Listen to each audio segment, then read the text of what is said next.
Alright, here we go. Borderlands fucking 2. Oh, and also the pre-sequel. They're free.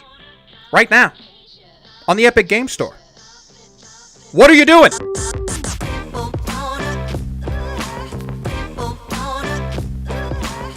Hello, gentlemen and gentle ladies. My name is Sir Stanger. Welcome back to Quarantine for Free. And today it's going to be a little bit different because we're talking about a game that I know a little too much about to just show you some gameplay. Oh man, where do I even start? All right, you know what? Let's just start with the let's just start from the beginning. So Borderlands 1 doesn't come with this bundle, and I know that's going to put some of you off and make you wonder, well, shouldn't I play that one first before I play Borderlands 2? No.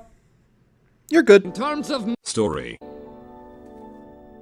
We have no Story. Borderlands 2 outsold the first Borderlands by a landslide, so the majority of people who play Borderlands started with the second one. Sure, there are references to the first game all over the place, but none of them are really that overpowering because the developers over at Gearbox knew that the story in the first game was pretty weak, so they went through and they explained pretty much everything that anyone needed to know right off the bat. Don't get me wrong, the first game is still fantastic in its own right, and I still recommend that you give it a try, but it's not necessary for you to play the second game. Okay, but what the fuck is a pre-sequel? Just trust me, we gon' get there. So let me explain to you a method that I use as a pretty cheap person to determine whether or not a game is worth buying. Now, not everyone's gonna agree with me on this one, but just hear me out. For every dollar that I spend on a video game, I expect to get back at least 1 hour of solid entertainment. Now, there have certainly been games that have gone against this metric in both directions, but for the most part, this rule has hardly ever led me astray. Now, the reason I bring this up is that means I should have paid almost $1,000 for these two games. So given the fact that most fully priced retail games cost like $50 to $60, this game has paid for itself in spades. So I'd argue even if you don't get the chance to grab this game for free, buying it at even full price, or if you can find it on sale, is just an absolute steal. One last super important factor about this is that Borderlands is best experienced with friends. It has one of the best co-op modes in all of gaming, and I'm not exaggerating. So the fact that it's free and both you and a friend can get it at no cost right now is insane, and you should absolutely tell everyone you know about it. Alright, so that's just the bare minimum basics, but what are these games even all about? The guns! Oh my god, guys! Oh my god, there's so much, there's 87 bazillion guns in this. The Borderlands games are FPS RPGs, which stands for fuck, how am I supposed to do and see everything? Game. The lure of Borderlands really does lie in its massive loot pool, but it's not just that. It's all of the different ways you can play combined with the massive amount of loot and weapons that you can use throughout the game. So yes, while there is an absolutely massive number of weapons in these games, if you were to take just one weapon and give it to any one of the 6 different playable characters you can play as, it would feel different on every single one of them. And not only that, but since each one can be built in different ways, it would feel different between one player playing that character and another. The sheer variety on display here is what lends itself so well to the Borderlands ultimate feeling of endless replayability. So even though I've spent absurd amounts of time playing this franchise, I know that I've not experienced anything close to everything that they have to offer. And even if, let's just say you only wanted to play one character through all of the unique single player content throughout the game, alright? You just wanted to try all the different campaign content. That includes the single player campaign and all of the DLCs. You're still looking at around 100 hours worth of content to complete everything. Oh yeah, and did I mention that all the DLC comes free with this pack too? And that's not even counting the fact that there are not just one, not just two, but 3 different playthroughs of the game scaling in level so you can actually get your character up to max level. Disclaimer, it does not take 300 hours to get a character to max level. And you really are going to want to strive to get to those higher levels because every single level you gain, you get an additional skill point to customize your character even further, meaning the more insane shenanigans that you can pull off in gameplay. This is one of those games where the more you play, the more you want to play, because you can see the next really cool thing to achieve right in front of you. Now, I'm gonna get into some more detail about some of the characters and some of the craziness that you can expect in these games, but real quick, I just want to cover perhaps one of the biggest turn-off points for a lot of people with this game. Keep your wits about you, minion. This glacier's run by a bandit named Captain Flint.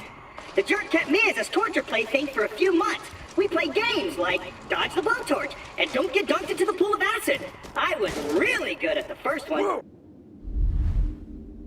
Light the fuses, bitches! I'm ready to blow! Hey, how did Brussels suck? How's your day been, buddy? We haven't really talked much since I left you for dead. Hey, you think you'll freeze to death out there? No, probably not. Bandits will get you first. My day? Been pretty good. Just bought a pony made of diamonds. Yeah, because I'm rich. So, you know, that's cool.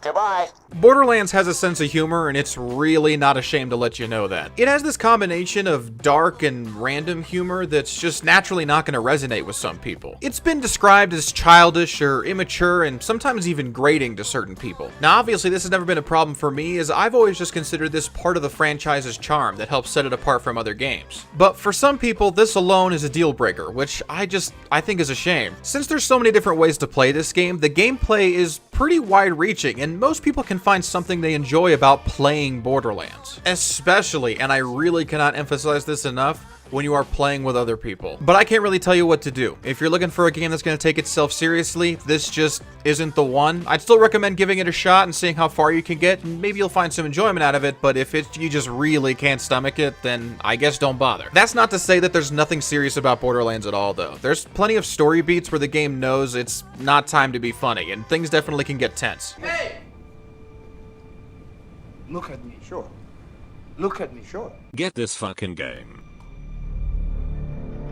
So real quick, let's just go over the different character options you have in the game and what they all have to offer. So first up, we got Axton the Commando. If I'm being honest, of the 6 Vault Hunters, he's the most basic and probably my least favorite to play as, but don't get me wrong, he's still a lot of fun. He's basically all about playing with his turret or turrets, depending on how you build him, and he also doesn't have a whole lot in the way of dealing crazy, insane damage like most of the other characters. Instead, he focuses more on defense and staying alive, which can be equally, if not more useful, depending on the situation. But again, I'm far from the best Axton player, so if you want to look up some high damage builds or something like that for him, I'm sure they exist. There are way better players of this game than me out there. Just look it up. Next up, we got Maya the Siren. She is super cool because she uses elemental powers to kind of damage over time a lot of her foes to death. She is also super useful if you're playing with other people because she has a lot of crowd control abilities to make everyone easier to manage, as well as the ability to heal other players. So it's just, oh, she's so helpful. There are also a metric ton of different ways to play as Maya, and the vast majority of them are pretty equally good, so feel free to explore with it. She's also a freaking siren. She's the only character with actual superpowers, so that's neat. Next up is Salvador the Gunzerker, aka Two Guns McEasy mode. Salvador has the distinct ability of being able to hold any 2 weapons in the entire game at the same time. This, combined with a lot of his other abilities, makes for some of the most broken stuff in the entire game. If you build him correctly, he's an unkillable damage-dealing machine, but that's just the fun in playing Salvador. This also makes a good Salvador player really useful in co-op mode, because if something's just not dying, that's just because Salvador wasn't shooting him enough. The last of the non-DLC hunters is Zero the Assassin. You know the one, the most popular character in any game because they're the most edgy looking. You know, the mysterious one, dressed in all black, who uses a katana.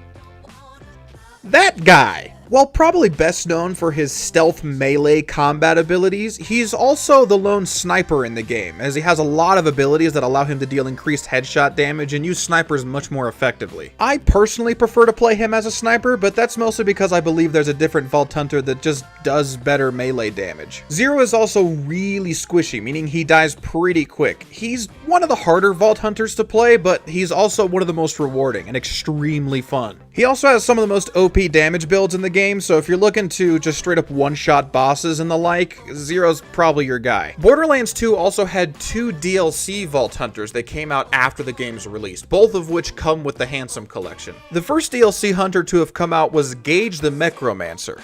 Gage has the ability to summon a deadly robot into combat while she's fighting. She has plenty of abilities that revolve around her and her robot working together and just her robot doing stuff on its own, but there's also plenty of abilities for her that just make her herself stronger. Her Anarchy build in particular is extremely unique amongst all of the other Vault Hunters in the Borderlands franchise. It's kind of difficult to describe what it's like to play as Gage, but it definitely feels like you're just in chaos all around you the entire time that you're playing, and it's a ton of fun. But it's also kind of just one of those things you have to experience for yourself. There's really no way to put exactly what it's like to play as her into words. The last Vault Hunter is,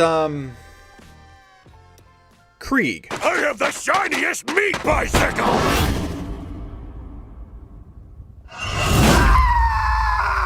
He's my favorite. Krieg the Psycho is, well, he's a psycho. I'm gonna put my pain into your soul! He's my favorite melee class in the game. The whole thing about playing him is this high-risk, high-reward gameplay where you're constantly on the verge of death but dealing tons of damage at the same time, and every single person you kill just regenerates all your health. So you're constantly in this loop of jumping into the fray, almost dying, and then killing everything in the process. He isn't just a melee character, he has other builds around like guns and explosions, and honestly all of them are awesome. I just personally really like playing him as a melee character. Not to mention the entire time you're playing, he's just spouting insanity, so that just adds to the experience. But anyway, that's pretty much Borderlands 2. I don't want to spoil too much about the campaign itself or the various different DLC add-on content that you can play, but let me just say that the game itself is a lot of fun, and the DLCs are all set in entirely different locations. It's extremely different from the main campaign,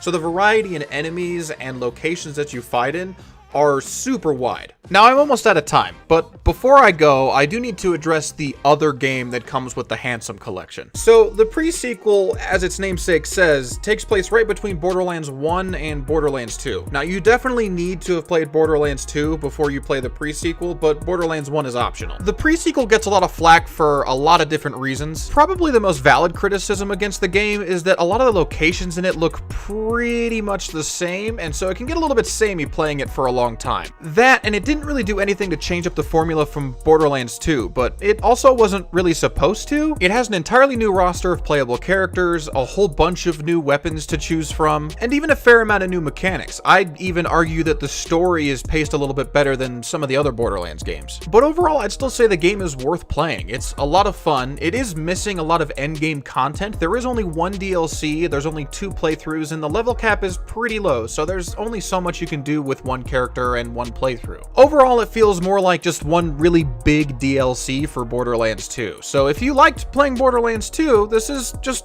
more of that, so it's more of the thing that you like. But anyway, you guys, I hope you've enjoyed this video. Link to the game is down in the description. Go get it for free while you can. It's still free on the Epic Game Store until June 4th, 2020.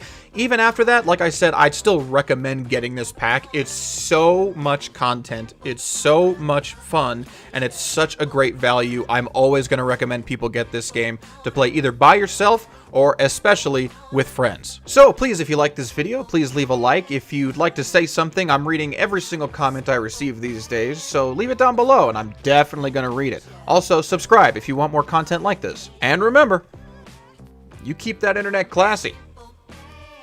I will see you then.